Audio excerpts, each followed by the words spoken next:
এই জানোয়ারের বাচ্চা, তুই ভালো করেই জানিস যে আমার পেটে তিশানের সন্তান রয়েছে, তারপরেও তুই আমায় বিয়ে করলি কেন? বাসর ঘরে বউয়ের মুখে এসব শুনে যেন পুরো দুনিয়াদারি উলট পালট হয়ে গেল আমার। ধরা, তিশান তো তোমায় ভালোবাসে না, সে তোমায় ইউজ করে ছেড়ে দিয়েছে, তাই আমি তোমায় কুড়িয়ে নিয়েছি। জানোয়ার, একদম ফালতু কথা বলবি না তুই। তিশান আমায় ছুঁড়ে ফেলে দেয়নি, তুই হয়তো উল্টাপাল্টা কিছু বলেছিস তাকে, তাই সে আমায় ছেড়ে দিয়েছে। না হয়তো আগে তিশান কখনো এমন ছিল না, হঠাৎ করে কি এমন হলো যে সে আমার থেকে দূরে সরে গেছে? অধরা, তুমি আমায় এমন কথা বলতে পারলে? হ্যাঁ পারলাম, কারণ তুই তিশানের বেস্ট ফ্রেন্ড। তুই তিশানকে কিছু বলেছিস আমার নামে উল্টো পাল্টা, আর তোর বহু আগে থেকেই আমার শরীরের উপর নজর ছিল, তাই তুই আমাকে পাওয়ার জন্য তিশানকে দূরে সরিয়ে দিয়েছিস। অধরা, আমি তিশানকে কোনো কিছুই বলিনি, আর না আছে তোমার শরীরের উপরে উল্টাপাল্টা নজর। আই শোন, আমাকে শিখাতে আসিস না। তোর মতন মানুষকে আমার ভালো করেই চেনা আছে। না হয় তিশান চলে যাওয়ার পরপরই তুই আমায় প্রপোজাল দিতি না, আর জোর করেও বিয়ে করতি না। অধরা, তোমার প্রপোজাল দিয়েছিলাম তোমার পাশে ছায়ের মতন দাঁড়ানোর জন্য, কারণ তুমি অনেকটা ভেঙে পড়েছিলে, আর বাকি রইল জোর করে বিয়ে করার কথা। সেটা করেছি কারণ তোমার আর তোমার বাচ্চাকে যেন মানুষ কলঙ্কিত করতে না পারে, মানুষ যেন জানতে পারে এই বাচ্চার বাবার আসল পরিচয় রয়েছে। বাহ, কি দরদ! এতই যদি দরদ হতো তাহলে তিশানকে সাথে করে নিয়ে আসলি না কেন? হ্যাঁ, অনেক দরদ তোমার জন্য, কারণটা একদিন নিজেই জানতে পারবে। আর তিশানের কাছে দিয়ে আসি নাই কারণ সে তোমায় আর কখনো গ্রহণ করবে না। সে অনেকটা পরিবর্তন হয়ে গেছে, নানান রকমের মানুষের সাথে মেলামেশা করে নানান রকম মেয়েদের সাথে রাত্রি কাটায়। সো তোমাকে আর দরকার কি? কোনোই দরকার নেই, তাই ছুঁড়ে ফেলে দিয়ে চলে গেছে। জানোয়ারের বাচ্চা, আমার তিশানের নামে কি বললি তুই? বলে ঠাস করে একটা থাপ্পড় বসিয়ে দেয়। অবাক চোখে তাকিয়ে আছি অধরার দিকে। আই জানোয়ার, অনেক বলে ফেলেছিস আমার তিশানের নামে। এবার তো খালি একটা থাপ্পড় দিয়েছি, পরের বার সোজা জুতো খুলে গালে মারবো তোর। অধরার কথা শুনে ভিতরটা কষ্টে ফেটে যাচ্ছে, ইচ্ছে করছে খুব চেঁচিয়ে কান্না করি। অধরার মুখের দিকে এখনো তাকিয়ে আছি। কিরে, কথা কি তোর কানে ঢুকে না? নির্লজ্জের মতো এভাবে তাকিয়ে আছিস কেন? না জুতো মারিনি বলে এটা খাওয়ার জন্য অপেক্ষা করছিস? অধরার কথা শুনে এবার কেঁদেই দিলাম। আর কত সামনে রাখা যায় নিজেকে? চোখ মুছতে মুছতে বারান্দায় চলে এলাম। বারান্দায় এসে চেয়ার নিয়ে বসে আছি, চোখের পানি যেন এখনো বাধা মানছে না। কি এমন চেয়েছিলাম যে খোদার কাছে খোদা আমায় আস্থার ফল দিল? মন দিয়ে তো ভালোবেসেছিলাম অধরাকে, কিন্তু এর মাঝে তিশান চলে আসে। সে এসে আমার ভালোবাসাটাকে পুরোপুরি অপবিত্র করে দেয়। আমার ভালোবাসার মানুষটার ফুলের মতন শরীরটাকে দাগ লাগিয়ে দেয়। এটাই কি সত্যিকারে ভালোবাসার মূল্য? ভালোবেসে জুতো খেতে হলো, আর কেউ ছলনা করে মজা নিয়ে চলে গেল। কান্নার গতিবেগ আরো বেড়ে গেল, ফুপিয়ে ফুপিয়ে কান্না করছি।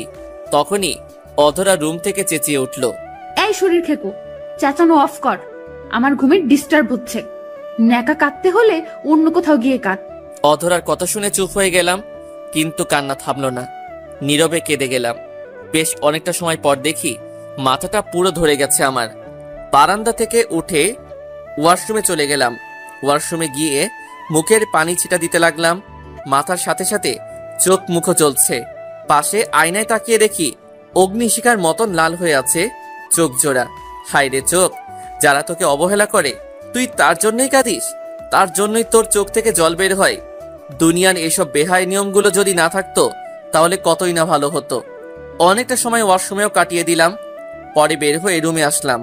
রুমে এসে দেখি অধরা এখনো খাটের উপরে বসে আছে। এই অধরা, এখনো ঘুমাওনি তুমি? কোনো সারা শব্দ নাই। হাতে একটা ফটো ফ্রেম দেখা যাচ্ছে অধরার। এ অধরা, কি হয়েছে তোমার? কথা বলছো না কেন? এটা বলে ওর গায়ে আলতো করে হাত দিয়ে নাড়া দিলাম। তখনই সে পিছনে ফিরে আমার মাথার মধ্যে কাচের ফটো ফ্রেমটা মেরে দিল। সাথে সাথে মাথা কেটে রক্ত পড়তে আরম্ভ করলো। কাচের কয়েকটা টুকরো মাথার মধ্যে গেঁথে গেছে। এই জানোয়ারের বাচ্চা, তুই আসলেই একটা জানোয়ার। কত বড় সাহস তুই আমার শরীরে হাত দিস? বসেছিলে, তার উপরে কথা বলছিলে না, তাই একটু নাড়িয়ে দেখলাম কি হয়েছে। আমি কথা বলবো কি বলবো না সেটা আমার ব্যাপার, কিন্তু তুই গায়ে হাত দিলি কেন? তোর জন্য এখন আমার তিশান কষ্ট পেয়েছে। ওর ফটো ফ্রেমটা আমি ভেঙে ফেলেছি। মাথা চেপে ধরে আছি, রক্ত ভেসে যাচ্ছে সারা শরীর। আমাকে নিয়ে কোনো চিন্তা নেই, চিন্তা হলো একটা শরীর খেকোর ফটো ফ্রেম ভেঙে ফেলেছে, সে আমায় মেনে, সেটা নিয়েই তার সব চিন্তা। একটা মানুষ চোখের সামনে বসে কষ্ট পাচ্ছে, তার কোনো দামই নেই। যে ধোকা দিয়ে চলে গেছে তাকে ঘিরেই সব অনুভূতি তার। এ কোন স্বার্থপর দুনিয়া! হঠাৎ মাথাটা চক্কর দিতে শুরু করলো, পুরো দুনিয়াদারি ঘুরছে আমার। অধরা আমার মাথা খুব জোরে চক্কর দিচ্ছে। প্লিজ একটু পানি খাওয়াও আমায়, আমি আর টিকে থাকতে পারছি না, হয়তো এখনই মাথা ঘুরে পড়ে যাব আমি। তুই মরে যা, তাতে আমার কিছুই আসবে যাবে না। তোর জন্য আমার ভালোবাসার মানুষটার ফটো ফ্রেম আমি ভেঙে ফেলেছি। তিশান হয়তো খুব কষ্ট পেয়েছে, সব তোর জন্য হয়েছে। ধপাস করে মাটিতে পড়ে গেলাম। এরপর আর কিছু মনে নেই। সারাটা রাত আমি ফ্লোরের উপরে পড়েছিলাম। অধরা আমায় একবারের জন্যেও ছুঁয়ে দেখেনি যে আমার কি হয়েছে। সারাটা রাত মাথা থেকে চুয়ে চুয়ে রক্ত পড়েছে। পরের দিন সকালবেলায় আমার এক কলেজ ফ্রেন্ড আমায় ফোন দিল। সে বেশ কয়েকবার আমায় ফোন দিয়েছে, কিন্তু আমায় ফোনে পাইনি। অবশেষে বিকেলের দিকে সে আমার বাসায় আসে। আমায় ফোনে না পেয়ে বাসায় এসে দেখে আমি ফ্লোরের উপরে বেহুশ হয়ে পড়ে আছি। পুরো ফ্লোর রক্তে লাল হয়ে আছে, আর পাশেই খাটের উপরে অধরা শুয়ে আছে। সে আমায় তাড়াতাড়ি করে হসপিটালে নিয়ে যায়। 2 দিন পর আমার জ্ঞান ফিরে আসে। আমার জ্ঞান ফিরে আসতেই আমার যে ফ্রেন্ড আছে সাজ্জাদ, যে কিনা আমায় হসপিটালে নিয়ে এসেছে, তাকে জিজ্ঞেস করলাম অধরা কেমন আছে। সে হয়তো খুব কান্নাকাটি করেছে আমার জন্য। আকাশ, কান্না করা তো দূরের কথা, তুই সারাটা দিন ফ্লোরের উপরে পড়েছিলি আর সে খাটের উপরে শুয়েছিল। সে তোকে সাহায্য পর্যন্ত করেনি, আর কান্না তো বহু পরের কথা। ও আকাশ, তুই কেন অধরাকে বিয়ে করছিস? যে মেয়ে কিনা তোকে ভালোই বাসে না, তোকে অপমান ছাড়া কিছুই করতে পারে না, সে দুনিয়ায় কি মেয়ের অভাব ছিল? সাজ্জাদ প্লিজ এসব বলিস না। তুই তো তিশানের ব্যাপারটা জানিস, আর তাছাড়া এটাও জানিস যে আমি অধরাকে কতটা ভালোবাসি। আমি যখন থেকে অধরাকে ভালোবাসি তখন অধরার জীবনে তিশানের কোনো অস্তিত্বই ছিল না। আমি যখন এই অধরাকে মনের কথা বলবো বলে ভেবেছি, তখনই তিশান অধরার জীবনে চলে আসে। তাই আমি সাইড কেটে সরে আসি। কিন্তু এখন তিশান তাকে ব্যবহার করে ছেড়ে দিয়ে চলে গেছে। অধরার গর্ভে তিশানের বাচ্চা, সে খুব একারে সাজ্জাদ। ওর মাথার উপরে একটা ছায়া দরকার, না হয় যে মানুষ ওকে আর ওর গর্ভের সন্তানকে বাজে বাজে কথা শোনাবে। আমি ওকে ভালোবেসে লোকের কথা শুনতে দেই কি করে? তাই আমি ওকে বিয়ে করে নিয়েছি ওর বাসায় বলে। আকাশ, বিশ্বাস কর, আমার জীবনের শ্রেষ্ঠ মানুষ বলতে গেলে আমি তোকে দেখছি, যার কাছে শরীর কোনো মায়নে রাখে না। অপবিত্র নারীকেও সে ভালোবেসে আপন করতে পারে। আমি অধরাকে নিজের জীবনের চাইতেও বেশি ভালোবাসি। সে যদি 1000 পুরুষ টোপকেও আমার জীবনে আসে, তাও তাকে আমি গ্রহণ করে নিব। তার শরীরের দিকে কখনো আমি একটা আঙ্গুল তুলব না। কিন্তু সে যে তোকে মৃত্যুর মুখে ঠেলে দিয়েছে, আর যদি আমি না যেতাম তাহলে তোর কি হাল হতো বলতো? সাজ্জাদ, অধরা না বুঝে এমনটা করেছে, প্লিজ ওকে নিয়ে কিছু বলিস না। আকাশ, আমি কিছুই বলছি না, তবে অনেক কিছুই অগ্রিম চোখে ভাসছে আমার। তুই লিখে নে, অধরা খুব বড় রকমের পস্তাবে, আর সেদিন তোকে সে কাছে পাওয়ার জন্য নিজের জীবনের মায়া পর্যন্ত করবে না, পাগলের মতো কান্না করবে তুই আকাশের জন্য। সাজ্জাদ প্লিজ দোস্ত, মেয়েটা কখনো কষ্ট পাক সেটা আমি চাই না। আকাশ, ওপরওয়ালা বলতে কেউ একজন আছে, তিনি কিন্তু সব কিছুই দেখেন, একতরফা কষ্ট তিনি কাউকে দেন না। সো মিলে নিস আমার কথাটা। সাজ্জাদের কথা শুনে চুপ করে আছি, কারণ আমিও জানি যে অধরা একদিন না একদিন ঠিকই আমায় ভালোবাসবে। একদিন না একদিন সে আমার জন্য প্রচুর কান্না করবে আর চোখের পানি ঝরাবে। আল্লাহ না করুক, তবে সেদিন হয়তো আমি আর তার দুনিয়ায় থাকবো না। সেদিন 1000 কান্না করলেও আমাকে সে আর পাবে না। সেদিন আমি হয়তো তার জীবন থেকে চিরতরে হারিয়ে যাব। আকাশ, বাস্তবতা তুই ও জানিস, আমিও জানি। তুই চুপ করে থাকলে সেটা দমে যাবে না। সেদিন তিশানের সম্পর্কে সে জানবে, সেদিন সে নিজেই তোর জন্য কেঁদে কেঁদে মরিয়া হয়ে যাবে। Sajjad please stop. আমার অধরা চোখ থেকে আমি এক ফোঁটা পানিও পড়তে দিব না। দরকার হয় জীবনের শেষ নিঃশ্বাস আমি নিয়ে নিব, তাও তাকে কাঁদতে দিব না আমি। আর তাকে এখন বিয়ে তো করেছি আমি, সো তাকে ভালোবাসা দিয়ে আগলে নিব। আশা করি সে আমার ভালোবাসা পেলে পাল্টে যাবে, আর না পাল্টালেও আমি তাকে পাল্টে নিব। চুপ থাকতে পারলাম না। শোন, লিখে নিস তুই। যেই মেয়ে তোর মৃত্যুর জন্য অপেক্ষা করে, যেই মেয়ে চোখের সামনে রেখে মৃত্যুর যন্ত্রণা ভোগ করছিস, আর সে তোর দিকে ফিরেও তাকায়নি, সেই মেয়ে কখনোই পাল্টাবে না। আর পাল্টালেও সেটা সময়ের অনেক পরে, যেদিন তুই তার জীবন থেকে বহুদূরে হারিয়ে যাবি। আর সেদিন সে তোর জীবনের আসার জন্য পাগলের মতো কান্না করে কাটিয়ে দিবে। সাজ্জাদ, তুই এতটা বিশ্বাসের সাথে কথাটা কি করে বলছিস? আমি না হয় ভালোবাসি, তাই পজিটিভলি নিয়েছি, কিন্তু তোর এইরূপ ধারণা কি করে হলো? কারণ আকাশ দেখ, আমি জানি তুই কোনোদিন তিশানের অপকর্মতার সামনে প্রকাশ করবি না, কারণ আমি তোকে ভালো করে চিনি। আর সে ততদিন এই তিশানের প্রতি দুর্বল থাকবে যতদিন না সে তিশান সম্পর্কে জানবে। সো এটা কোনোদিনই এই হবার নয়। তাও আমি চেষ্টা করব, ভালোবাসা দিয়ে আগলে রাখবো, ভালোবাসা দিয়ে তাকে নিজের করার চেষ্টা করব, তারপরেরটা খোদার হাতে। হ্যাঁ, দেখ কতটুকু কি পারিস। আচ্ছা, আমি একটু আসছি, তুই শুয়ে থাক। সাজ্জাদ চলে গেল কি একটা কাজের জন্য। আমি জানি অদরা হয়তো কোনো দিনও আমায় ভালোবাসবে না, কোনো দিনও হয়তো সে আমার ভালোবাসা উপলব্ধি করতে পারবে না। আমি হয়তো পজিটিভ ধারণা নিয়ে বসে আছি, তবে হ্যাঁ, হোপ এটা করি যে একদিন না একদিন তার ভিতরে নাড়া দিবে, একদিন না একদিন মনের ভিতরে ভূমিকম্প হবে তার। সেদিন তার মনের মধ্যে আকাশ নামের পিলারটা খুব শক্ত করে গেড়ে যাবে। সেদিন বজ্রপাতের ন্যায় গর্জন করে চেঁচিয়ে কাঁদলেও আমায় আর খুঁজে পাবে না। 3 দিনের মাথায় আমায় রিলিজ করিয়ে নিয়ে বাসার উদ্দেশ্যে রওনা হয় সাজ্জাদ। অধরার জন্য খুব টেনশন হচ্ছিল। মেয়েটা কিভাবে থেকেছে 3টা দিন একা একা, খাওয়া দাওয়া ঠিক মতন করেছে কিনা কে জানে। তবে আমি সাজ্জাদকে দেখাশোনা করতে বলেছিলাম অধরা হয়তো বাসায় গেলে আমাকে সরি বলবে, আমার কাছে হয়তো মাপ চাইবে, কিন্তু আমি তাকে মাপ চাইতে দিব না, বুকে জড়িয়ে নিব। সাজ্জাদ আমায় বাসায় দেখতে পেলে হয়তো অধরা খুবই খুশি হবে। কিছু বলার নেই, বাসায় গিয়েই দেখিস সে খুশি হয় কি বেজার। বাসায় পৌঁছে গেলাম।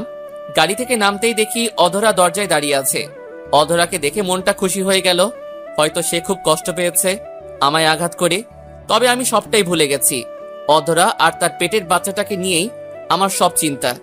গাড়ি থেকে নেমে সাজ্জাদ আমায় বাসার ভিতরে দিয়ে এলো, কিন্তু অবাক করা বিষয়, অধরা আমার সাথে একটা কথা বলল না। হয়তো তার কৃতকর্মের জন্য সে লজ্জিত, তাই হয়তো কথা বলার মতন সাহস করতে পারছে না। আকাশ, আমি চললাম রে, আমার অনেক কাজ জমা হয়ে আছে, পরে সে তোর খোঁজ নিয়ে যাব। আচ্ছা যা, আর শোন, ধন্যবাদ। তোর মতন বন্ধু থাকলে জীবনে অন্য কিছুর প্রয়োজন পড়বে না। আরে পাগল, বন্ধুত্ব বন্ধুত্বই, সেটা নিভাতে না জানলে সেই বন্ধুত্বের বন্ধন রেখে কোনো ফায়দা নেই। একজন আরেকজনের পাশে দাঁড়াতে না পারলে সেটা কিসের বন্ধুত্ব? সো ধন্যবাদ দিতে আমাকে লজ্জা দিস না। আচ্ছা যা, অনেক সময় নষ্ট হয়েছে তোর, এবার গিয়ে কাজগুলো সামলা। সাজ্জাদ নিজের ব্যবসা ফেলে রেখে আমায় সময় দিয়েছে এই কয়দিন। সাজ্জাদ চলে গেল, অধরা এখনো চুপচাপ হয়ে আছে। আরে অধরা, লজ্জিত হওয়ার কিছুই নেই, আমি সবকিছুই ভুলে গিয়েছি আর তোমাকে মাফও করে দিয়েছি। সো স্বাভাবিকভাবে কথা বলো, নিজেকে ছোট হবার কোনো কারণ নেই। এই ছোট লোক, কে বললো তোকে যে আমি লজ্জিত আর আমি নিজেকে ছোট ভাবছি? তাহলে মুখ কালো করে রেখেছো যে? আমি এই জন্যই মুখ কালো করে রেখেছি যে তুই এখনো মরিসনি কেন। তুই মরলেই তো আমার রাস্তা পরিষ্কার হয়ে যেত। তোর জন্যই আমি তিশানের কাছে যেতে পারছি না। তুই আমার ফ্যামিলিকে জব্দ করে রেখেছিস। তাদের অনেকবার বলেছি আমি যে তোর সাথে সংসার করব না, কিন্তু তারা আমার কথাই শুনছে না। তাদের একটাই কথা, তারা জামাই হিসেবে শুধু তোকেই গ্রহণ করবে, কিন্তু আমি তো তোকে জামাই কেন, বাড়ির চাকর হিসেবেও মানবো না। অধরার কথা শুনে চোখ জোড়া কপালে উঠে গেল। শেষমেশ অধরা আমার মৃত্যু কামনা করছে। যাকে নিয়ে এত স্বপ্ন, সেই আমায় কবরে পাঠিয়ে দিতে চায়। অধরা, আমার অবস্থান তোমার কাছে এতটা নিচে? তোর অবস্থানের নির্মতা আমি বলতে পারবো না, শুধু এইটুকু বলবো যে তোর মতো বেইমানের গল্প আমি আমার জীবনের ডায়েরিতে কখনোই লিখতে পারবো না। অধরা, আমি যদি বলি তুমি অনিচ্ছা সত্ত্বেও আমাকে তোমার জীবন ডায়েরিতে শামিল করবে? শোন, পাগল হয়ে যায়নি আমি যে তোর মতো খারাপ মানুষকে আমার জীবন ডায়েরিতে উঠাবো। হ্যাঁ, ঠিক বলেছ। তবে যদি খোদার হুকুমে অন্য কিছু থাকে, তাহলে অবশ্যই তুমি লিখবে আমাকে নিয়ে। আর শুধু লিখবে না, সাথে তোমার চোখের পানিগুলো সেদিন লেখার মাধুর্যতা সুন্দর করার জন্য কাজ করবে। সেদিন কখনো আসবে না। খোদার হুকুম আমার উপরে পজিটিভই থাকবে। তোর মুখাপেক্ষী আল্লাহ কোনোদিন করবে না আমায়। আর শোন, এখন চোখের সামনে থেকে যা আমার। কত কিনে ভেবেছি আমি যে তুই মরে গেলে আমি তিশানের কাছে চলে যাব, কিন্তু তুই তো জীবিত ফিরে এসেছিস, তাতে আমার যন্ত্রণা আরো দ্বিগুণ হয়ে গিয়েছে। সো প্লিজ আমাকে একা থাকতে দে। অধরাকে ছেড়ে অন্য রুমে চলে আসলাম।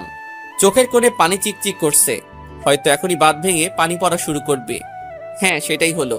কেঁদেই দিলাম। হসপিটাল থেকে আসার সময় কত কিনা ভেবেছি আমি, কিন্তু এসে দেখি পুরোপুরি উল্টো। ভেবেছি সে ক্ষমা চাইবে, কিন্তু সে তো দেখি আমার মৃত্যু কামনা করছে। আমার নসিবে এতটা কষ্ট কেন লিখে রেখেছে আল্লাহ? আমি কি এমন পাপ করেছি? বেশ অনেকটা সময় কান্না করলাম রুমে বসে। কখন যে রাত হয়ে গেছে তা নিজেও জানি না। খুব খিদে পেয়েছে। রুম থেকে বের হয়ে রান্নাঘরের দিকে এগিয়ে গেলাম।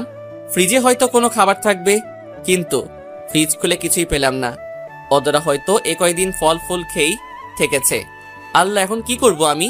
এই শরীর নিয়ে তো বাহিরেও যাওয়া যাবে না। তখনই সাজ্জাদ ফোন দিল। আকাশ, আমি বাসায় আসছি, তোর কিছু কি লাগবে তোর? বাসায় কোনো খাবার নেই, পারলে কিছু খাবার নিয়ে আসিস। আচ্ছা, আমি খাবার নিয়ে আসছি। আর শোন, তুই কষ্ট করে তোর অফিসের ম্যানেজারকে একটা ফোন করিস। সে নাকি তোর রবি নম্বরে ফোন দিয়েছে, কিন্তু সেটা নাকি অফ। তাই সে আমাকে ফোন দিয়ে বললো স্যারের সাথে একটু যোগাযোগ করিয়ে দিতে। আচ্ছা, আমি ফোন দিচ্ছি।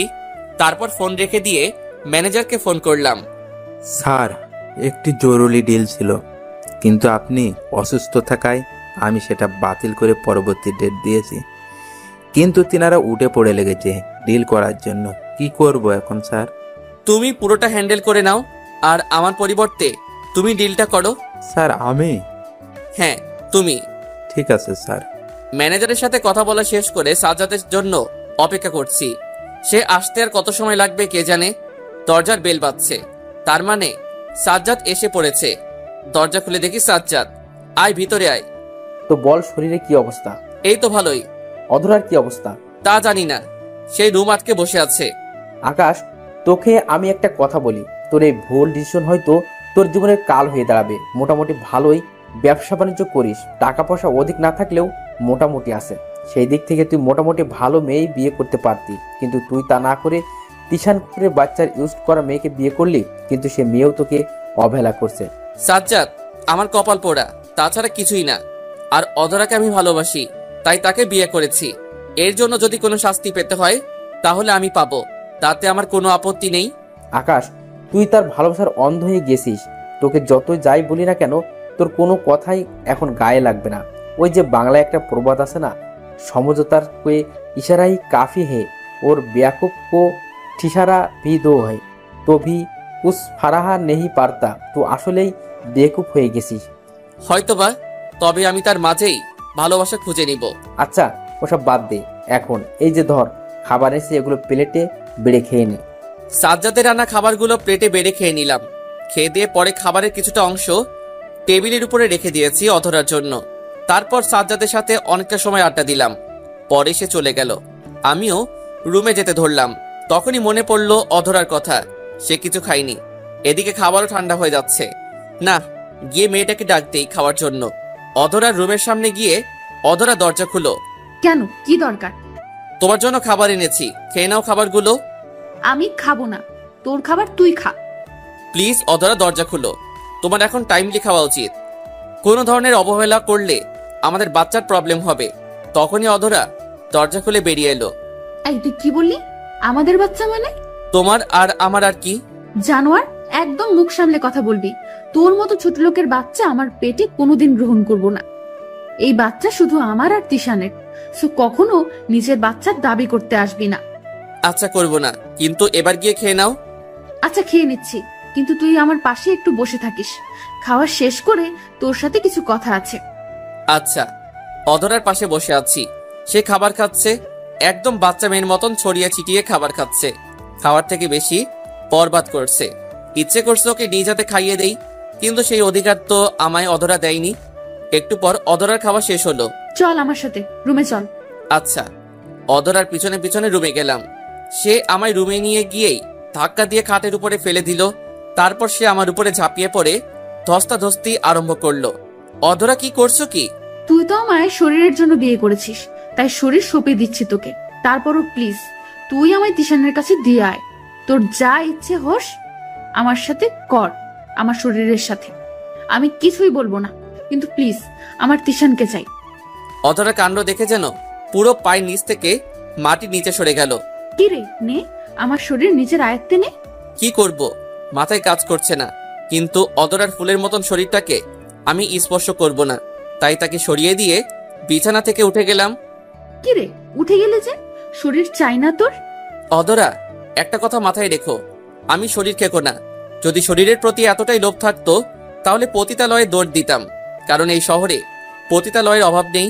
300 টাকা খরচ করে পতিতালয়ে গেলেও আমার শারীরিক চাহিদা পূরণ হয়ে যাবে, কিন্তু আমি তা করিনি। আমি তোমায় সহি পন্থায় বিয়ে করেছি, তোমায় স্ত্রীর মর্যাদা দিতে চাই, তাই তোমায় বিয়ে করেছি।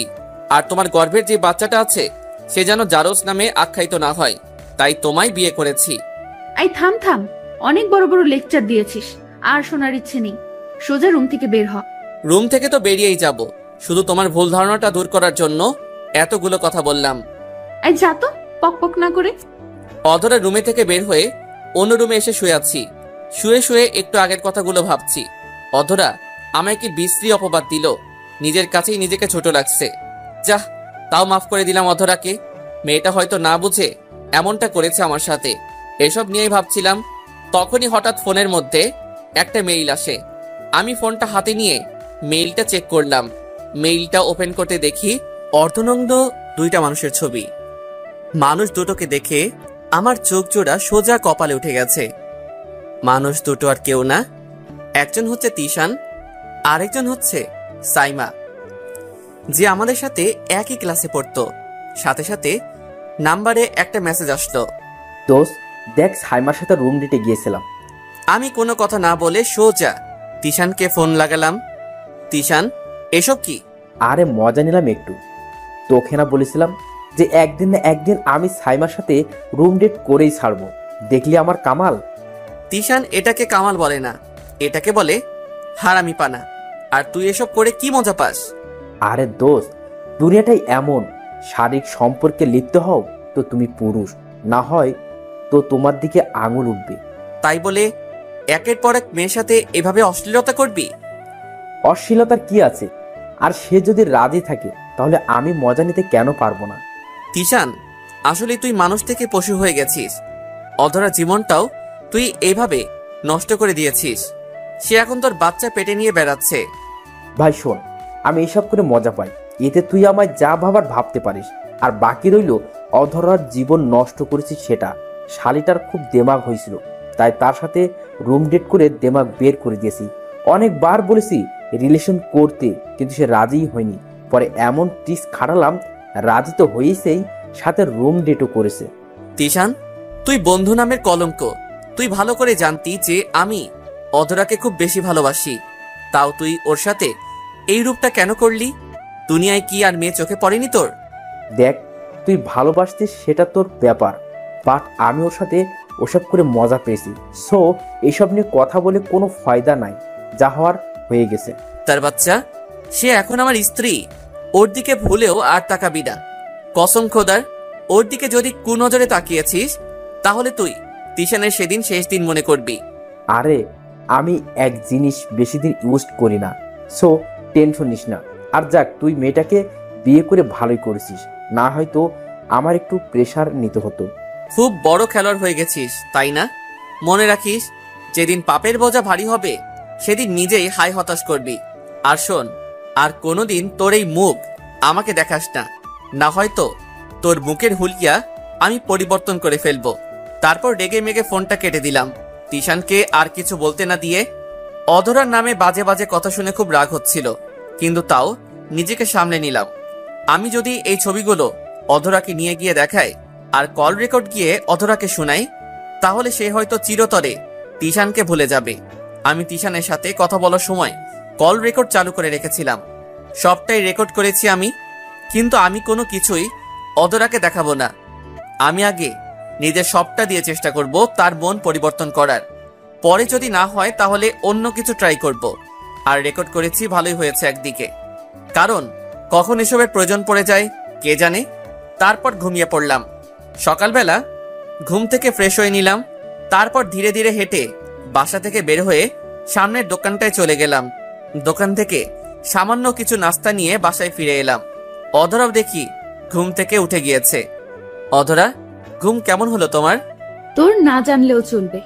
অধরা, এমন করো কেন? বেশি কিছু তো আর করিনি, সামান্য একটা কথা জিজ্ঞেস করেছি। আকাশ প্লিজ, তোর সাথে আমার কোনো কথা বলার ইচ্ছা নাই। তুই তোর মতন থাক, আমাকে আমার মতন থাকতে দে। আর কিছুই বললাম না, সে ওয়াশরুমে চলে গেল। আমি নাস্তাগুলো প্লেটে সাজাতে শুরু করলাম। তখনই হুট করে ওয়াশরুম থেকে অধরার চিৎকারের আওয়াজ কানে আসলো। দৌড়ে ওয়াশরুমে চলে গেলাম। ওয়াশরুমে গিয়ে দেখি অধরা ফ্লোরের উপরে বেহুশ হয়ে পড়ে আছে। অধরার অবস্থা দেখে কলিজায় মোচড় দিয়ে উঠল। সাথে সাথে অধরাকে কোলে তুলে নিলাম। কোলে তুলে নিয়ে এনে বিছানায় শুয়ে দিলাম। মনের ভিতরে যেন খুব জোরে তুফান বইছে। সাথে সাথে পরিচিত ডক্টরকে ফোন করে বাসায় আসতে বললাম। আকাশ ভাই, টেনশনের কিছুই নেই, পেশেন্ট জাস্ট বেহুশ হয়ে গিয়েছে, খারাপ কিছু ঘটেনি পেশেন্টের সাথে। যাক, আল্লাহ বাঁচিয়েছে। আমি তো ওর গর্ভে সন্তানের কথা ভাবছিলাম। আমি ইঞ্জেকশন দিয়ে দিয়েছি, কিছু সময়ের মধ্যে জ্ঞান ফিরে আসবে। জ্ঞান ফিরে আসলেই সাথে সাথে কিছু ভালো মন্দ খাইয়ে এই ঔষধগুলো খাইয়ে দিবেন। আচ্ছা ঠিক আছে ডক্টর। আচ্ছা আকাশ ভাই, একটা কথা জিজ্ঞাসা করি আপনাকে। জি করুন। পেশেন্ট আপনার কি হয়? আমার ওয়াইফ। ওহ, এবার আমি চলি, ভালো মতো দেখাশোনা করবেন রোগীর। জি। ডক্টর চলে গেলেন। আমি অধরার পাশে বসে আছি। বসে বসে ওর মাথায় হাত বুলিয়ে দিচ্ছি। খুব কান্না পাচ্ছে অধরার এই অবস্থা দেখে। আমি এমন এক হতভাগা স্বামী যে কিনা স্ত্রী প্রেগনেন্ট থাকা সত্ত্বেও তার কেয়ার করতে পারি না। অধরা, তুমি কবে আমায় সেই অধিকারটুকু দিবে? কবে আমায় পরিপূর্ণ স্বামী হিসেবে গ্রহণ করে নিবে? আমার যে আর তর্স হইছে না। মনে মনে এসব নিয়ে চিন্তা করছিলাম। তখনই অধরা নড়ে উঠল। অধরা, কেমন লাগছে এখন তোমার? আমার যেমন লাগার লাগবে, কিন্তু তুই আগে এটা বল যে তুই আমার এত কাছে কি করিস? আমার সাথে খারাপ কিছু করেছিস তাই না? না অধরা, তুমি বেহুশ হয়ে যাওয়ায় খাটে নিয়ে এসেছি, আর ডক্টর বলে গেছে তোমার কাছে থাকতে। আয় জানোয়ার, মিথ্যা কম বল। তোর হাত কেন আমার শরীরে? তুই কি আমাকে পাগল পেয়েছিস? হ্যাঁ, আমি কি কিছুই বুঝি না? অধরা, উপরওয়ালা শপথ করে বলছি, আমি তোমার ফুলের মতন শরীরটাকে খারাপ নজরে একটা টোকাও দেইনি। হয়েছে, থাম। নিজেকে আর নির্দোষ প্রমাণ করতে হবে না।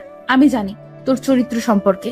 সো প্লিজ বকবক না করে চোখের সামনে থেকে সর। আচ্ছা, আমি সরে যাচ্ছি, কিন্তু ডক্টর বলে গেছে তোমার জ্ঞান ফিরলে ভালো মন্দ কিছু খাইয়ে এই ওষুধগুলো খাইয়ে দিতে। আমি কিছু খাবো না, তুই আমার চোখের সামনে থেকে যা। অধরা, তোমার বাচ্চার জন্য হলেও প্লিজ কিছু খেয়ে নাও। এই জানোয়ার, আমায় একদম ফোর্স করতে আসবি না। যা, গিয়ে নিজের কাজ কর। আমার বাচ্চাকে নিয়ে তোর এত চিন্তা করতে হবে না। আমার বাচ্চা আমি সামলে নিব। না, মেয়েটাকে দেখি নরম করে কথা বললেই ঘাড়ে চেপে বসে। এবার রাগ উঠে গেল। আমাকে কথা শোনাতে না হয় কমতি রাখিস না, কিন্তু বাচ্চার বিষয় নিয়ে তো আমি অবহেলা হতে দিব না। কি সমস্যা তোর? তোকে না যেতে বললাম? এই চুপ, তুই একটাও কথা বলবি না। এখন যদি আর একটাও কথা বলিস তো থাপড়ে গাল লাল করে দিব। অনেক হয়েছে তোর বড় বড় কথা। শান্ত হয়ে থাকি বলে ভাবিস না যে আমি দুর্বল। সো এখন চুপচাপ খাবার খাবি। না, আমি খাবো না। মেজাজ খারাপ করিস না অথরা, আমি যেটা বলেছি সেটাই। দেখবো তুই কেমনে খাবার না খাস। জোর করে তোকে খাওয়াবো। খাবি না আবার? খাবার তুই খাবি তো তোর ঘাড়েও খাবে। এটা বলে উঠে গিয়ে খাবার নিয়ে আসলাম। তারপর জোর করে অধরাকে খাবার খাইয়ে দিলাম। মেয়েটা অনেক জেদ করছিল খাবে না বলে, ওকে ভয় দেখিয়ে খাবার খাইয়েছি, যে সে যদি খাবার না খায় ওর সাথে উল্টাপাল্টা করে বসবো আমি। এই কথা শুনে লক্ষ্মী মেয়ের মতন খাবার খেয়ে নাই। অধরাকে খাবার খাইয়ে দিয়ে ওষুধগুলো খাইয়ে দিলাম। এই যে, আমি আম্মুর কাছে চলে যাব। তুই অনেক খারাপ একটা লোক, আমার সাথে জোর করিস সব সময়। আম্মুর কাছে কেন? এখানে কি ভালো লাগছে না? না, তোর সাথে আর এক মুহূর্ত থাকতেও ভালো লাগছে না। আমি বাড়ি যাব। না, এখন বাড়ি যাওয়া চলবে না। তাহলে আমি বাচ্চার ক্ষতি করে দিব, বলে দিলাম। একদম মাথার উপর তুলে আছড়ে মেরে ফেলবো। তোর সাহস তো কম না, বাচ্চার ক্ষতির কথা ভাবিস? তাহলে আমায় বাড়ি যেতে দে। আচ্ছা যা, বিকালে তোকে আমি বাড়িতে দিয়ে আসবো। বিকাল বেলায় অধরাকে বাড়িতে পৌঁছে দিয়ে আমি চলে আসলাম। অধরার আম্মু আমায় অনেক জোর করেছে থাকার জন্য, কিন্তু আমি থাকিনি। কাজের বাহানা দিয়ে চলে এসেছি। বাসায় এসে খেয়ে দিয়ে রুমে শুয়ে আছি। কোনো কিছুই ভালো লাগছে না। ঘরটা কেমন যেন ফাঁকা ফাঁকা লাগছে। এতদিন অধরা ছিল, আজ পুরো বাড়িতে আমি একা। সত্যি ভালো লাগছে না মেয়েটাকে ছাড়া। যদি মেয়েটার সাথে আমার সম্পর্ক ভালো না, তাও কেমন যেন খারাপ লাগছে। এভাবে 2 দিন একা একাই বাড়িতে কাটালাম। 3 দিনের মাথায় হঠাৎ অধরার বাবা আমাকে ফোন দেয়। জি, আসসালামু আলাইকুম, কেমন আছেন? এই তো বাবা ভালো। তোমায় আসলে জরুরি ফোন দিয়েছি। বাবা প্লিজ তুমি এসে তোমার বউকে বাড়িতে নিয়ে যাও। সে উল্টোপাল্টা কথা বলছে, তোমার সাথে থাকবে না, তোমার থেকে ডিভোর্স নিয়ে নেবে। এসব কথা শুনে মাথা অনেকটা গরম হয়ে আছে। কখন যে ইচ্ছায় তরফে মায়ের লাগিয়ে দেয় আল্লাহই জানে। তখন ওর বাচ্চার ক্ষতি হবে। যদিও আমরা চাই না যে ওর বাচ্চা এই পৃথিবীতে আসুক, কিন্তু তুমি যেখানে মেনে নিয়েছো সেখানে আমরা আর কোনো কথা বলবো না। প্লিজ ওকে এসে নিয়ে যাও। আসলে আমার শরীরটা অনেক খারাপ, অফিস যেতেও পারিনি, তাই অফিসের কাজ বাসায় বসে বসে করছি। প্লিজ আপনি যদি একটু কষ্ট করে অধরাকে নিয়ে আসতেন তাহলে ভালো হতো। আচ্ছা আমি নিয়ে আসছি, তুমি কাজ করো, তোমার বউ তোমার কাছে আনছি। তারপর ফোনটা রেখে দিলেন। সবাই আমাকে আর অধরাকে নিয়ে পজিটিভ, শুধু অধরা বাদে। এই মেয়ে তিশান তিশান করে পাগল হয়ে যাচ্ছে। দাঁড়া, আজ খালি তুই বাসায় আয়, তোর সাথে আজ সমস্ত কিছু করব আমি। তোর সাথে শারীরিক সম্পর্কে লিপ্ত হব আজ আমি। তারপর দেখি তুই তিশানের কাছে কি করে যাস। ধ্যাত, পুরো মাথাটাই আউলে দিয়েছে। আবার কাজে মন দেওয়ার চেষ্টা করলাম, কাজ করছি। একটু পর হঠাৎ দরজার বেল বেজে ওঠে। হয়তো অধরার বাবা তাকে নিয়ে এসেছে। উঠে গিয়ে দরজা খুলে দিলাম। দরজা খুলে দেখি আমার ক্লাসমেট মৌকে। কিরে, হঠাৎ তুই এই অসময়ে আমার বাড়িতে? সে কোনো কথাই বলল না, খপ করে আমার কলার ধরে ফেললো। চল তুই ভিতরে। সে আমায় কলার ধরে টানতে টানতে রুমের ভিতরে নিয়ে গেল। রুমের ভিতরে নিয়ে গিয়ে ধাক্কা দিয়ে খাটের উপরে ফেলে দিল। মৌ, কি করছিস কি? কি করছি তুই নিজের চোখে দেখতে পাবি। মৌ আমায় বিছানায় ফেলে দিয়ে ঠাস করে টান দিয়ে বুক থেকে ওড়নাটা হাতে নিয়ে নিল। তারপর সেটা দিয়ে শক্ত করে পেঁচিয়ে আমার হাত দুটো বেঁধে ফেললো।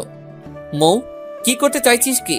মৌ কেমন যেন হিংস্র পশুর মতন আচরণ করছে। তার এইরূপ আচরণ দেখে কলিজার সমস্ত পানি যেন নিমিষেই শুকিয়ে গেছে। আজ তোর সমস্ত কিছু লুটে দিব, তারপর দেখি তুই আমায় কিভাবে আপন না করিস। মৌয়ের কথা শুনে চোখ জোড়া সোজাসুজি কপালে উঠে গেছে। হায় আল্লাহ, আজ হয়তো মৌ তার চাহিদা পূরণ করেই ছাড়বে। মৌ আমায় বিছানায় ফেলে দিয়ে ঠাস করে টান দিয়ে বুক থেকে ওড়নাটা হাতে নিয়ে নিল। তারপর সেটা দিয়ে পেঁচিয়ে আমার হাত দুটো শক্ত করে বেঁধে ফেললো। মৌ, কি করতে চাইছিস কি? কোনো উত্তর নাই। মৌ কেমন যেন হিংস্র পশুর মতন আচরণ করছে। তার এইরূপ আচরণ দেখে কলিজার পানি যেন নিমিষেই শুকিয়ে গেছে। আজ তোর সমস্ত কিছু লুটে নিব, তারপর দেখি তুই আমায় কিভাবে আপন না করে থাকিস। মৌয়ের কথা শুনে চোখ জোড়া সোজাসুজি কপালে উঠে গেছে। হায় আল্লাহ, মৌ হয়তো আজ তার চাহিদা পূরণ করে ছাড়বে। মৌ প্লিজ, তুই আমায় ছেড়ে দে। চুপ তুই, তোর মুখ থেকে একটা কথাও শুনতে চাইছি না। অনেক হয়েছে আমাকে অবহেলা করা। এবার আমি নিজের অধিকার নিজেই আদায় করে ছাড়বো। মৌ, তুই কি পাগল হয়ে গেছিস? হ্যাঁ, আর তোর কিসের অধিকার? হ্যাঁ হ্যাঁ, আমি পাগল হয়ে গেছি, আর আমার অনেক অধিকার আছে তোর উপরে। সে কলেজ লাইফ থেকে তোর পিছনে পড়ে আছি, তোকে ভালোবেসে আসছি, কিন্তু তুই কি না আমার দিকে কোনো খেয়ালই করিস না। আজকের পর তোর খেয়াল আমাকে ঘিরে হবে। মৌ, পাগলামোর লিমিট থাকা উচিত। তুই আমায় ভালোবাসলে বাঁচতে পারিস, কিন্তু আমি অধরাকে ভালোবাসি, আর তাই ওকে বিয়ে করে নিয়েছি। সে তুই যাকে বিয়ে কর, কিন্তু অবশেষে তুই আমারই হবি। মৌ, থাপ্পড়ে গালের দাঁত সব কয়টা ফেলে দিব। শান্ত হয়ে গেছি দেখে ভুলে যাস না যে আমি কে আর কি ছিলাম। আগের রূপে ফিরে যেতে মিনিট 2-1 সময় লাগবে না। সো ভালোই ভালোই বলছি, হাতের বাঁধন খুলে দে, না হয় এমন অবস্থা করবো তোর সারা জীবন কাউকে মুখ দেখাতে পারবি না। না, আমি হাতের বাঁধন খুলবো না। আগে বল, তুই অধরাকে ছেড়ে আমায় বিয়ে করবি? মৌ, এবার কিন্তু রাগের মাত্রা ডাঙায় উঠে যাচ্ছে। এই কুত্তার বাচ্চা, তুই হাতের বাঁধন খুলবি নাকি চিরতরে তোর শরীরে কলঙ্কের দাগ লাগিয়ে দিব? হ্যাঁ, দিচ্ছি হাতের বাঁধন খুলে। মৌ কান্না করতে করতে আমার হাতের বাঁধন খুলে দেয়। এত সময় ভালোভাবে বলাই কথা শুনেনি, এখন যখন একটু শক্ত করে কথা বলেছে তখনই কথা ভিতরে ঢুকেছে। ওই যে বলে না, দুনিয়ার মানুষ শক্তের ভক্ত, নরমের জম। মৌ, তুই কান্না করছিস কেন? এখানে কান্না করার মতন তো কিছুই দেখছি না। তোর চোখে তো কিছুই পড়বে না। আজ কত বছর ধরে তোকে আমি ভালোবাসি, কিন্তু তুই আমার ভালোবাসা কখনো বোঝার চেষ্টাই করিসনি। উল্টো অধরাকে বিয়ে করে বসেছিস, যে কিনা অন্যের সন্তান বয়ে নিয়ে বেড়াচ্ছে। মৌ, আমি তাকে খুব বেশি ভালোবাসি, তাই তার শরীর নিয়ে ওভাবে চিন্তা করিনি। পজিটিভ চিন্তা করে মাফ করে দিয়েছি। হ্যাঁ, সে না হয় মাফ করে দিয়েছিস, কারণ তুই তাকে ভালোবাসিস। কিন্তু অধরা যে তোর সাথে জানোয়ারের মতন আচরণ করে, তোকে যে সবসময় কষ্ট দেয়, সেগুলোর হিসেব কে করবে? কষ্ট নামক জিনিসটা আমার জীবনের সাথে খাপ খেয়ে গেছে, তাই মানুষ কষ্ট দিলেও সেভাবে খারাপ লাগে না। তোর লাগতে না পারে, কিন্তু আমার লাগে, কারণ আমি তোকে ভালোবাসি। তুই কষ্টে আছিস শুনলে আমার চোখের ঘুম হারাম হয়ে যায়। আরে পাগলি, আমার জন্য নিজে কেন কষ্ট পাচ্ছিস? জীবনটা অন্যের সাথে জড়িত করে সামনে এগিয়ে নিয়ে যা। আকাশ, আমার মরা মুখ দেখতে না চাইলে এসব আর বলবি না। আমি তোকে একবারের জন্যও বলিনি যে অধরাকে ছেড়ে আমার কাছে আয়। হ্যাঁ, কি এটা অবশ্যই বলবো যে অধরা যদি তোকে কখনো কষ্ট দিয়ে ছেড়ে চলে যায়, তাহলে তুই আমার কাছে চলে আসিস। আমি তোর জন্য সারা জীবন অপেক্ষায় থাকবো। আর আমি কখনো অন্য কোনো পুরুষকে গ্রহণ করব না, কারণ আমার মন বলছে তুই আমার কাছেই ফিরে আসবি। মৌয়ের কথা শুনে চোখের জল চলে এলো। আজ থেকে 5 বছর আগ থেকে নিয়ে মেয়েটা আমায় ভালোবাসে, কিন্তু মেয়েটাকে আমি কখনো সেই সুযোগটা দেইনি। তবে এখন মনে হচ্ছে, যদি অধরার জায়গায় মনের মধ্যে মৌয়ের চিত্র ফিট করতাম, তাহলে হয়তো আমার জীবনটা ভালোবাসায় ভরপুর হয়ে যেত। মেয়েটা গত 5 বছর আগেও যেমন ছিল, এখনো ঠিক তেমনই আছে। কিরে, চুপ করে আছিস কে? মৌ, তোকে একটা কথা বলবো, রাখবি তো আমার কথা? হ্যাঁ বল, অবশ্যই রাখবো। আমাকে কিছুটা সময় দে। আমি এখন কোথায় আছি সে আমি নিজেও জানি না। নিজের অবস্থানের কথা জানতে পারলে আমি কোনো ডিসিশনে আসবো। মানে বুঝলাম না। মানে হলো, আমি কিছুটা সময় চাই ভাবার জন্য, কারণ অধরাকে নিয়ে আমার ভবিষ্যৎ জীবন উজ্জ্বল দেখতে পাচ্ছি না। এদিকে তুই আমায় আজ 5 বছর ধরে ভালোবেসে আসছিস, সো কি করবো ভেবে দেখি। তবে এটা শিওর থাক, তোর কাছে ফিরে গেলে আমার দুনিয়া তোকে ঘিরেই হবে। আচ্ছা, সময় নে, তবে আমি তোর অপেক্ষায় থাকবো। আচ্ছা, এখন আর একদম কান্না করবি না, দেখি কাছে আয়। মৌয়ের চোখের পানিগুলো নিজের হাত দিয়ে মুছে দিলাম। তারপর ওর হাত থেকে ওড়নাটা নিয়ে ওর গলায় পরিয়ে দিলাম। মেয়েটা কেমন অসহায় মতন তাকিয়ে আছে আমার দিকে। ওর অসহায় চেহারাটা দেখে মুহূর্তের জন্য ভুলেই গেলাম সবকিছু। ওকে এক টান দিয়ে নিজের বুকে নিয়ে নিলাম। তারপর ওর কপালে একটা চুমু এঁকে দিলাম। শোন, এই চুমুটা বন্ধুত্বের খাতিরে দিয়েছি, এটাতে কোনো খায়সাত বা খারাপ মতলব নেই।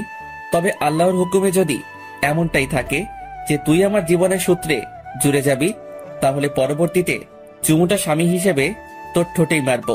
আকাশ, তোর মতন মানুষকে জীবন সঙ্গী করে পাওয়া খোদার সবচাইতে বড় নিয়ামত।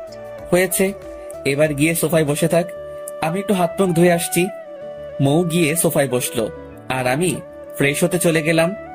একটু পর ফ্রেশ হয়ে বের হলাম, তখনই দেখি দরজার বেলটা বেজে উঠলো। গিয়ে দরজা খুলে দিলাম। দরজা খুলতেই দেখি অধরা আর তার বাবা। বাবা, এই যে ধরো তোমার আমানত, ওকে তুমি ভুলেও আর আমাদের বাড়িতে পাঠাবে না। ও যদি মরেও যায়, তাহলে তোমার বাড়ির পাশে কোনো একটা জায়গায় ওকে দাফন করিয়ে দিয়ে এসো, কিন্তু আমার বাড়িতে যেতে দিও না। যেদিন সে পুরোপুরি মানুষ হবে, সেদিনই তাকে বাড়িতে উঠাবো আমি। বাদ দিন না সেসব কথা, আপনি ভিতরে আসুন। না বাবা, আমি চললাম, আমার একটু জরুরি কাজ আছে। আচ্ছা, অধরার বাবা চলে গেল, যাও ভিতরে গিয়ে ফ্রেশ হয়ে নাও। অধরা ঘরের ভিতরে ঢুকেই দেখতে পায় মৌকে। সে সোফায় বসে আছে। মৌ, তুই এই বাড়িতে কি করিস? আকাশের সাথে দেখা করতে এসেছি। আর তুই এইভাবে কথা বলছিস কেন অধরা? পুরো বাড়ি ফাঁকা, তার মধ্যে তোরা দুজন। আবার কলেজ লাইফ থেকে তুই আকাশকে ভালোবাসিস, কাহিনী তো কিছু একটা আছে। অধরা, মুখ সামলে কথা বলিস। তোর মতো নির্লজ্জ না আমি, ওকে? আকাশকে আগেও আমি ভালোবাসতাম, এখনো বাসি, কিন্তু তার মানে এই না যে তার সাথে দেখা করতে এসে আমার খারাপ কিছু করতে হবে? ছি অধরা, তোর মন মানসিকতা এতটা নিচে নেমে গেছে? তুই আমাকে আর আকাশকে নিয়ে এইসব চিন্তায় ভাবনা করিস? কিছুই বলার নেই তোদের। কিছু বলতে গেলেই আমার ইতিহাস নিয়ে বলা শুরু করবি তোরা। সো যা খুশি কর, আমি আমার মতন থাকি। অধরা রুমে চলে গেল। আকাশ, দেখলি অধরার মন মানসিকতা কেমন? মৌ, বাদ দে ওর কথা। আচ্ছা, একটা সত্যি করে কথা বলতো, তুই কি আজ আমার সাথে খারাপ কিছু করার মতলব নিয়ে এসেছিলি? না, কিন্তু মুহূর্তের জন্য আমি পাগল হয়ে গিয়েছিলাম।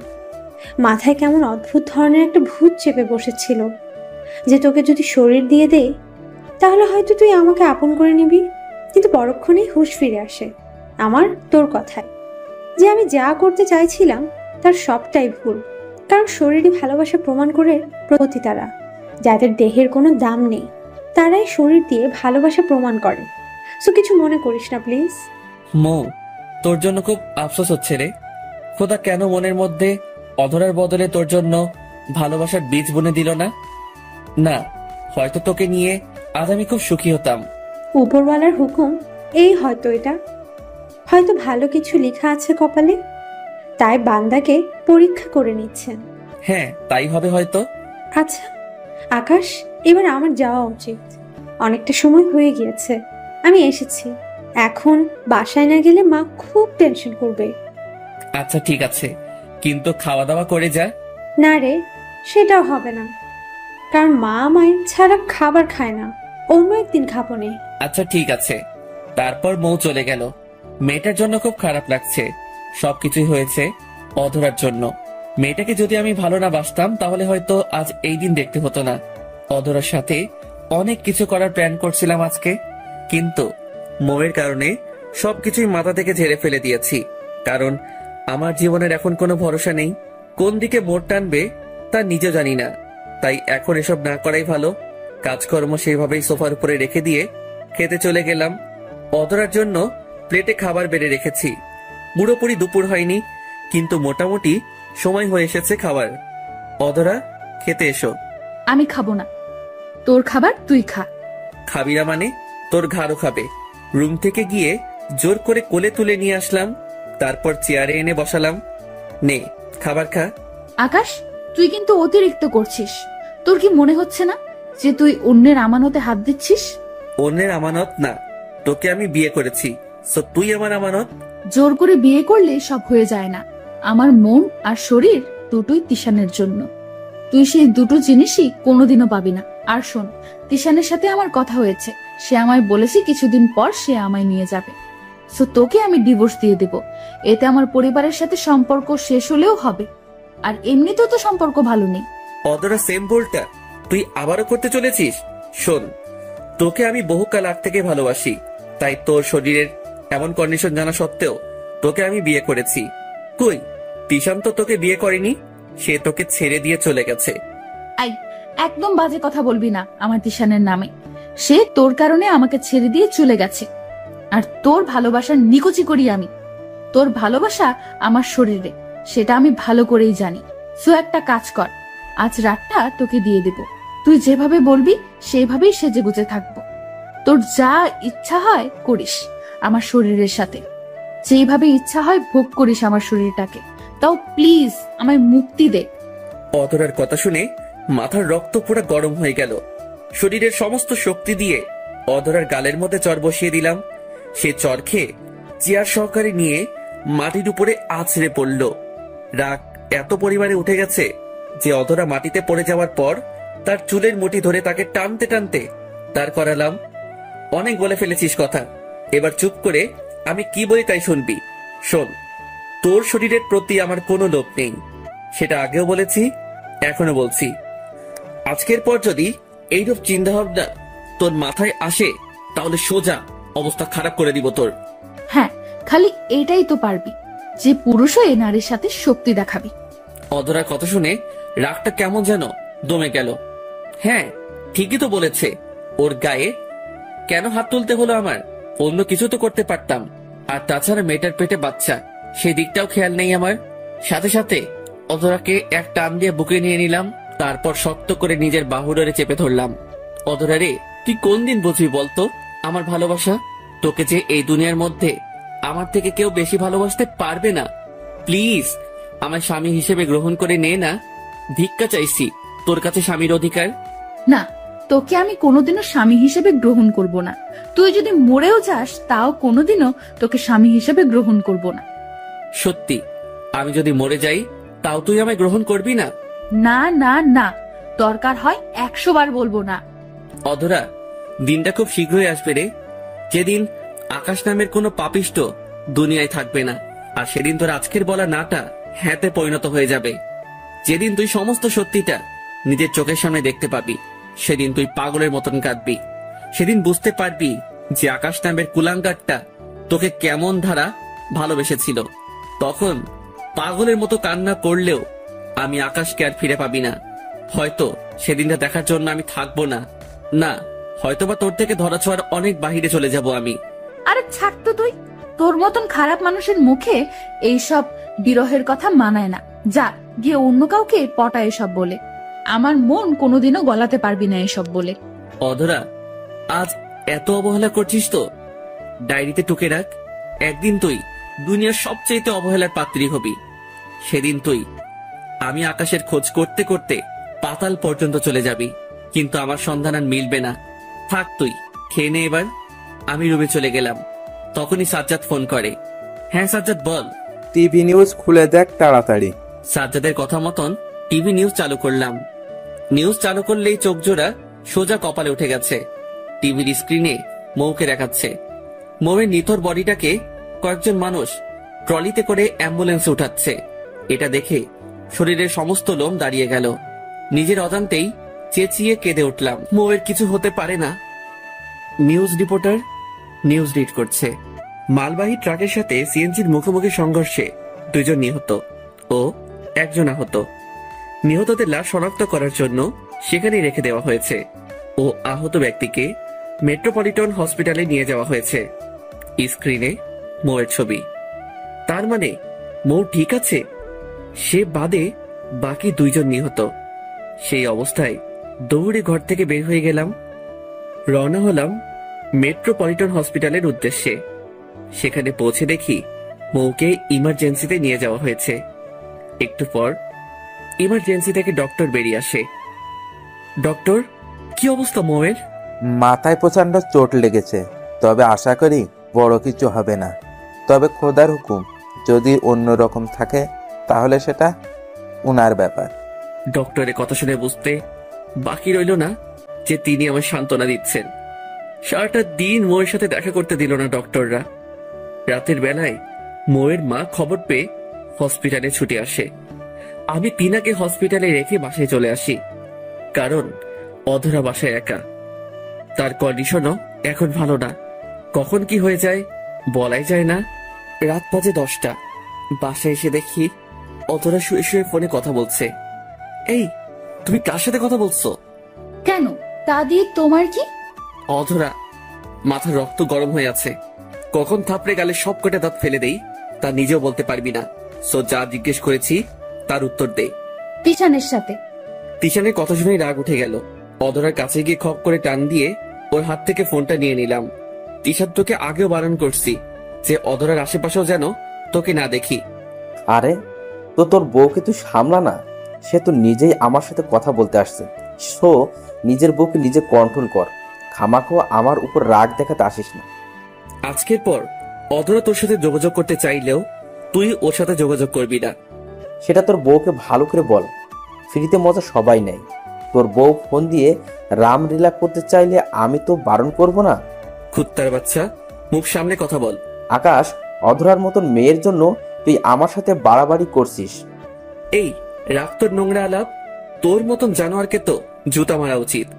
বাহ আকাশ বাহ, নিজের বউ নষ্টমি করতে পারলে মানুষ সেটার মজা নিতে পারবে না। তিশানের কথা শুনে এবার পুরোপুরি মাথা বিগড়ে গেল। এক আছাড় দিয়ে ফোনটা টুকরো টুকরো করে ফেললাম। অধরা, ভালোই ভালোই বলছি, শুধরে যাও, না হয় কবর করে সোজা সেখানে দাফন করে দিব। আমার রাগ দেখে অধরা আর কোনো কথাই বলল না। সে রুম থেকে উঠে অন্য রুমে চলে যায়।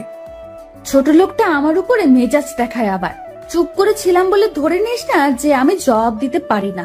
শুধু সময়ের অপেক্ষায় আছি। সময় এলে তোকে লাথি দিয়ে রেখে তিশানের কাছে চলে যাব। আর আমার ফোন ভেঙেছিস তো, এর থেকে কয়েক গুণ বেশি টাকা আমি তোর থেকে উসুল করব। আমি কে সেটা এখনো ভালো করে চিনিসনি তুই।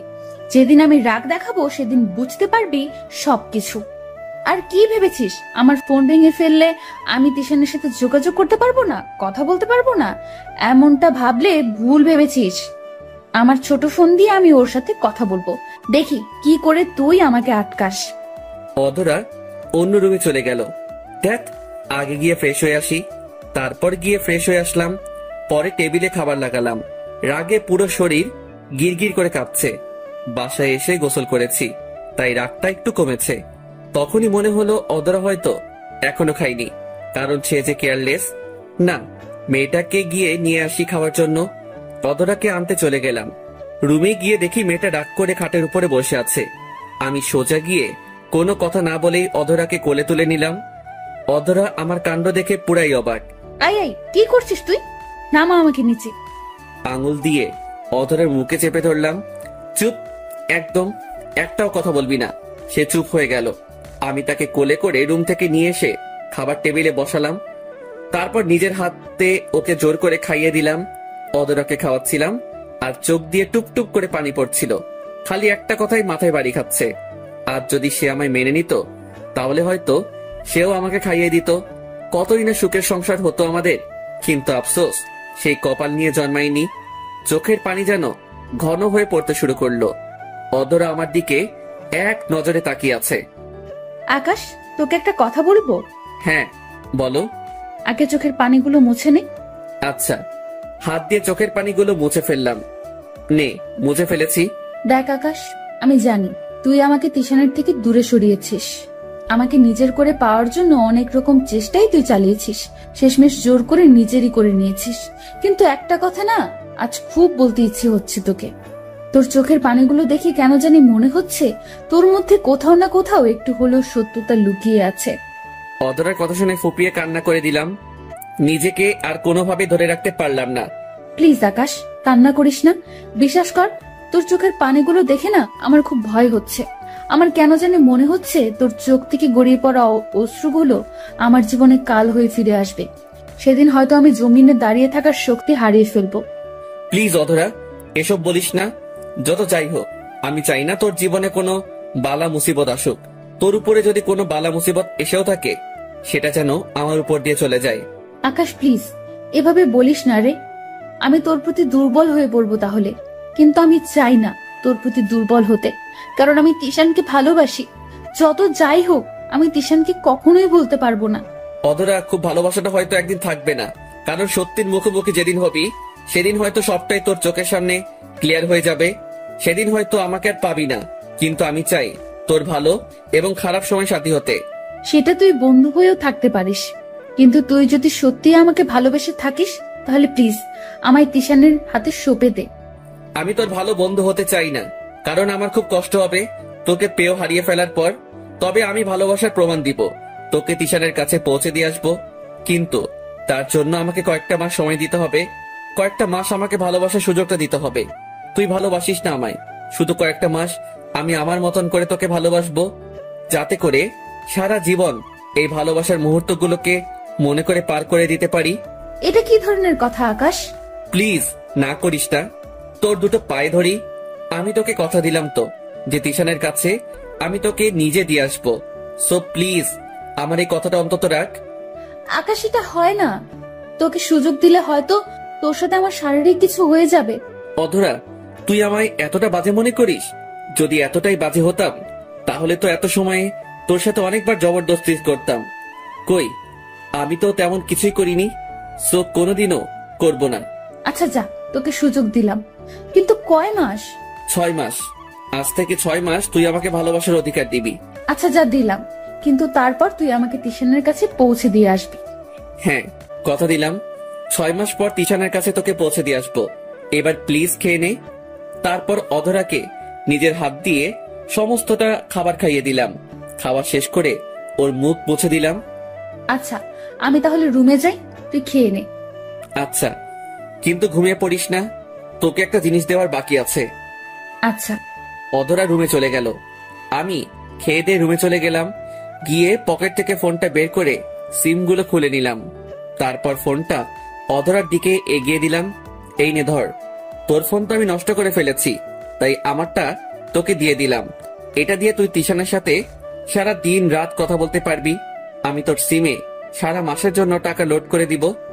অধরা আমার কথা শুনে হ্যাঁ করে তাকিয়ে আছে। আকাশ, তুই নিজেই না বললি 6 মাস ভালোবাসার সুযোগ দিতে, আর তুই আমাকে তিশানের সাথে কথা বলার জন্য ফোন দিচ্ছিস? অধরা ভালোবাসার জন্য সুযোগ দিয়েছিস, তার মানে এই না যে তোকে আমি জিম্মি করে রাখবো। আমি চাই তুই সব সময় হাসি মুখে থাক, তাই তোকে ফোন দিয়ে দিলাম। কারণ ফোন ছাড়া তিশানের সাথে কথা বলতে পারবি না, আর তিশান এই তোর ভালো থাকার আসল কারণ। আকাশের কথা শুনে ভেতরটা নাড়া দিয়ে উঠল। মানুষটা কেমন যেন অদ্ভুত আচরণ করছে। এই তো কিছু সময় আগেই আমার ফোন ভেঙে ফেলেছে, আর এখন সে নিজেই তার ফোন আমায় দিয়ে দিচ্ছে। আচ্ছা, তুই শুয়ে শুয়ে তিশানের সাথে কথা বল, আমি আমার সিম দুটো ছোট ফোনে লাগিয়ে আসছি। রুম থেকে বের হয়ে নিজের রুমে চলে এলাম। তারপর ওয়ার্ড্রোব থেকে বাটন ফোনটা বের করে সেটাতে সিম লাগিয়ে নিলাম। পরে আবার অধরের কাছে চলে গেলাম। মেয়েটা হয়তো এত সময়ে কথা বলায় মগ্ন হয়ে গিয়েছে। যাক, সে তার প্রিয় মানুষকে নিয়ে হাসি খুশি থাকুক। আমি না হয় 6 মাস নিজের মতন করে ভালোবেসে যাব, যাতে করে এই 6 মাসের স্মৃতি নিয়ে 60 বছর কাটিয়ে দিতে পারি। রুমে গিয়ে দেখি অধরা ফোনটা বালিশের পাশে রেখে শুয়ে আছে। কিরে, তুই তিশানের সাথে কথা বলছিস না যে? না রে, এখন আর কথা বলার মুড নেই। আচ্ছা, তোকে একটা কথা বলে রাগ করবি? না, করব না, বল। তুই যদি রাতে আমার পাশে ঘুমাস তাহলে খুশি হব। কেন রে? আমি যদি উল্টাপাল্টা কিছু করে বসি? আকাশ, তোকে পড়া শেষ আমার, আমি জানি তুই আমার সাথে কিছুই করবি না। সো প্লিজ পাশে এসে ঘুমা। আচ্ছা। অধরার পাশে গিয়ে শুয়ে পড়লাম। মেয়েটা আমার দিকে হা করে তাকিয়ে আছে। কিরে, এভাবে তাকিয়ে আছিস কেন রে? তোর চেহারাটা দেখে না আমার বড্ড মায়া হচ্ছে। কলেজ লাইফে তোর চেহারা কতটা স্মার্ট ছিল, কত মেয়ে তোর জন্য পাগল ছিল, আর আজ চেহারার কি হাল তোর? মনটাই কালো হয়ে গেছে। সো চেহারাটা সুন্দর থাকবে কি করে বল? মানে বুঝলাম না। তোকে এতটা ভালোবাসার পরেও আপন করতে পারলাম না। যদিও বিয়ে করেছি, কিন্তু তারপরেও তুই অন্য কারো। সো ভালো থাকে কি করে বল? খোদার বিধানে হয়তো এমনটাই লেখা ছিল। তবে চিন্তা করিস না, আমার আর তিশানের বাচ্চাটা যখন দুনিয়ায় আসবে তখন তার নাম আমি আকাশ রাখবো। অধরার কথা শুনে বুকের ভিতরে চিনচিন করে ব্যথা করতে শুরু করলো। খুব কষ্ট হচ্ছে ওর আর তিশানের বাচ্চার কথাটা শোনার পর, কিন্তু তাকে বুঝতে দিলাম না। আচ্ছা, রাত হয়েছে অনেক, এবার ঘুমিয়ে পড়। তুইও ঘুমা। অধরা ঘুমিয়ে গেল, কিন্তু আমার চোখ জোড়া আমি এক করতে পারলাম না।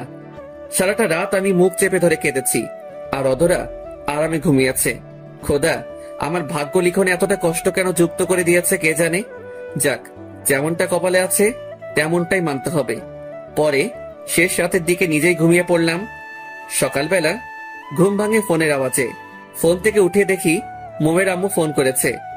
রাতের বেলায় আসার সময় তিনাকে নাম্বার দিয়ে এসেছিলাম যে যদি কোনো সমস্যা হয় আমাকে যেন সাথে সাথে ফোন করে। বাবা, তুমি কোথায়? আন্টি, আমি তো বাসায়। কোনো কিছু হয়েছে কি আন্টি? বাবা, তুমি তাড়াতাড়ি হসপিটালে আসো। মৌয়ের অবস্থা ভালো না। ডাক্তাররা মৌকে সময় দিয়েছে। ওর হাতে নাকি আর মাত্র কয়েক ঘন্টা সময় আছে। তার জ্ঞান ফিরে এসেছে। জ্ঞান ফিরে আসার পর থেকে সে বারবার তোমার খোঁজ করছিল। মৌয়ের আম্মুর মুখে এমন ধারা কথা শুনে পায়ের নিচ থেকে যেন মাটি সরে গেল আমার। তাড়াতাড়ি শার্ট গায়ে দিয়ে অধরাকে বলে হসপিটালে চলে গেলাম। মৌ বেডের উপরে শুয়ে আছে। আমি সোজা গিয়ে কেবিনে ঢুকে গেলাম। মৌ আমাকে দেখতে পেয়ে বেড থেকে উঠে যেতে ধরলো। আমি তাড়াতাড়ি গিয়ে তাকে থামিয়ে দিলাম। মৌ, প্লিজ শুয়ে থাক, আমি এসে গেছি। এবার আর তোর কোনো ভয় নেই। আকাশ, আমার নিজেকে নিয়ে কোনো ভয় নেই, তবে অনেকগুলো কষ্ট মনের মধ্যে জমাট বেঁধে আছে। জানিস, ডক্টর একটু আগে এসে বলে গেছে আমার হাতে নাকি বেশি একটা সময় নেই। আমি হয়তো আর কিছু সময় পরে পরপারে চলে যাব। আকাশ, আমি তো তোকে নিয়ে বেঁচে থাকার স্বপ্ন দেখেছিলাম, তোকে নিয়ে ঘর করার হাজারো স্বপ্ন সাজিয়েছিলাম, কিন্তু খোদা হয়তো আমার সেই চাহিদায় নারাজ। তাই তিনি আমাকে তোর জীবন থেকে চিরতরে সরিয়ে দিচ্ছেন। মৌ, প্লিজ এসব অলক্ষণে কথাবার্তা বলিস না। তোর কিচ্ছু হবে না, তোর কিচ্ছু হতে দিব না আমি। আকাশ, অলক্ষণের আরে সত্যি কথাই বলেছি। বিশ্বাস না হলে আম্মুকে পাশে আছে, ওনাকে জিজ্ঞেস কর যে ডক্টর কি বলে গেছে। মৌ, আমি কারো কথা শুনতে চাই না। সবাই মিথ্যে বলেছে তোকে। তোর কিচ্ছু হবে না, আমি তোর কিছু হতে দিব না। আকাশ প্লিজ পাগলামো করিস না, সত্যটা যে মেনে নিতেই হবে। না, আমি কোনো সত্য মানি না। কলিজা রে, প্লিজ পাগলামো করিস না। তুই পাগলামো করলে যে আমার শেষ নিঃশ্বাস নিতে খুব কষ্ট হবে। মৌয়ের কথা শুনে ফুপিয়ে কেঁদে উঠলাম। আকাশ প্লিজ কান্না করিস না, তুই না আমার ময়না পাখি, তুই না আমার বাবুই। প্লিজ কান্না থামা, আর আমাকে শেষবারের মতো একটু বুকে জড়িয়ে নে। মৌকে সাথে সাথে নিজের বুকের মধ্যে নিয়ে নিলাম। একদম শরীরের সমস্ত শক্তি দিয়ে মৌকে নিজের বাহুডোরে জড়িয়ে ধরে রেখেছি। মৌ আলতো করে আমার বুকের মধ্যে একটা চুমু বসিয়ে দিল। মৌ প্লিজ, তুই আমার ছেড়ে কোথাও যাস না।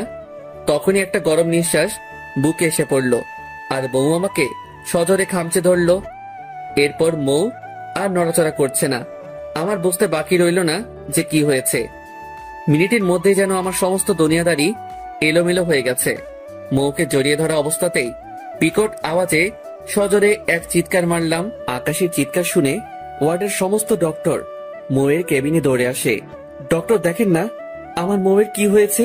প্লিজ আপনি একটু শান্ত হন, আমরা দেখছি ওনার কি হয়েছে। আপনি রুগীর কাছ থেকে সরে আসুন। না, আমি মৌয়ের কাছ থেকে সরবো না। মৌ আমার বুকেই থাকবে। প্লিজ আপনি একটু বোঝার চেষ্টা করুন, আমরা না হয় পেশেন্টকে দেখতে পারবো না ঠিক করে। এভাবেই দেখেন, আমি মৌকে ছাড়বো না। ডক্টররা আকাশের সাথে না পেরে ওভাবেই মৌকে চেক করে। ডক্টর, আমার মৌয়ের কি হয়েছে? ডক্টর চুপ করে আছে, কোনো কথা বলছে না কেউ। এই ডক্টর, বলেন না মৌয়ের কি হয়েছে? পেশেন্ট জ্ঞান হারিয়ে ফেলেছে। 24 ঘন্টার মধ্যে যদি পেশেন্টের জ্ঞান ফিরে না আসে তাহলে সে কোমায় চলে যাবে। না, এটা হতে পারে না। আপনারা আমার মৌকে ঠিক করে দিন। প্লিজ এবার তো রোগী থেকে সরে আসুন, না হয় কিন্তু আমরা আবার ভালো করে চিকিৎসা করতে পারবো না। আচ্ছা, আমি সরে আসছি। আপনারা কিন্তু ওকে সুস্থ করে তুলবেন। আমাদের যথাসাধ্য চেষ্টা করব আমরা। মৌয়ের জন্য কি পরিমাণ খারাপ যে লাগছে তা বলে বোঝাতে পারবো না। মুহূর্তের মধ্যে যেন ভুলে গিয়েছিলাম যে আমি বিবাহিত। আমি অধরাকে খুব বেশি ভালোবাসি। অধরার জন্য আমার মনের মধ্যে অনেকখানি জায়গা খালি পড়ে রয়েছে। সেসব যেন মাথা থেকে সরেই গিয়েছে আমার। মৌয়ের চেহারাটা দেখে খানিকক্ষণের জন্য সবকিছু ভুলে গিয়েছিলাম। তখনই অফিসের ম্যানেজার ফোন করে। স্যার আপনি একটু অফিসে আসুন, ডিল নিয়ে একটু সমস্যা হয়েছে। তাড়াতাড়ি হসপিটাল ছেড়ে অফিসের উদ্দেশ্যে রওনা হলাম। আসার সময় মৌয়ের আম্মুকে ওর দেখাশোনা করতে বলে এসেছি। অফিসে এসে ডিলের সমস্যা সমাধান করলাম। এসব করতে করতে দুপুর হয়ে গিয়েছে। ম্যানেজারকে বলে বাসায় চলে এলাম।